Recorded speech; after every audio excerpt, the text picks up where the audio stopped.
Hey everyone, in today's quick tutorial, I will show you how to paint a stunning galaxy on wood using acrylic paints.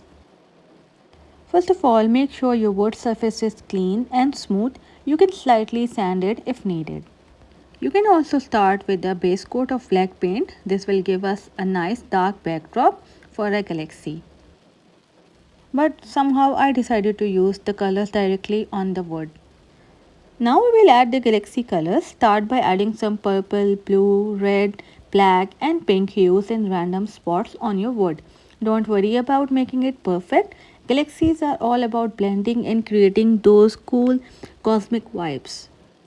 Now just keep blending using a paintbrush. You can use dry brush or sponge to blend the colors together, making sure they fit smoothly into the background. Add more layers to intensify the colors and feel free to mix in some white to create lighter areas. Once you are happy with the galaxy colors, let it dry for a few minutes. Now you can add some extra dimension by gently brushing a bit of white to highlight certain spots, making our galaxy look more dynamic. You can also add some red color. And now for the fun part, adding stars. Dip a small stiff brush in white paint and gently tap it against your finger or another brush to create those tiny magical stars.